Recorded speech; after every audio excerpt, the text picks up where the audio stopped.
When I see birches bent to left and right across the lines of straighter, darker trees, I like to think some boy's been swinging them.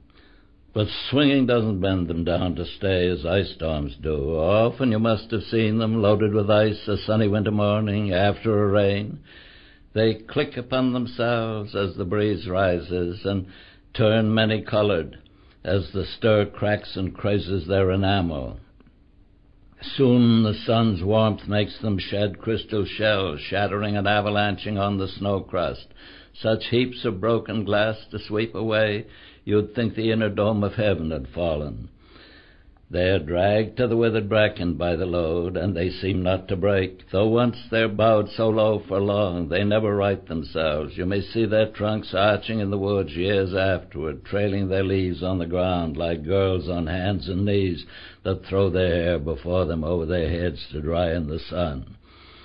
But I was going to say, when Truth broke in with all her matter-of-fact about the ice storm, I should prefer to have had some boy bend them as he went out or in to fetch the cows, some boy too far from town to learn baseball, whose only play was what he found himself, summer or winter, and could play alone. One by one he subdued his father's trees by riding them down over and over again, until he took the stiffness out of them, and not one but hung limp. Not one was left for him to conquer. He learned all there was to learn about not launching out too soon, and so not carrying the tree away clear to the ground. He always kept his poise to the top branches, climbing carefully, with the same pains you used to fill a cup up to the brim and even above the brim. Then he flung outward, feet first with a swish, kicking his way down through the air to the ground. So was I once myself a swinger of birches, and so I dream of going back to be. It's when I'm weary of considerations, and life is too much like a pathless wood where your face burns and tickles with the cobwebs broken across it, and one eye is weeping from a twig's having lashed across it open. I'd like to get away from earth a while, and then come back to it and begin over.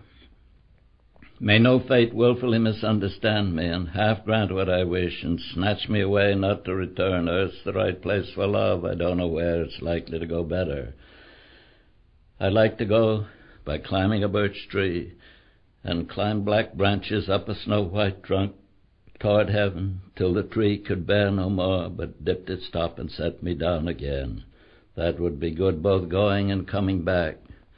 One could do worse than be a swinger of birches.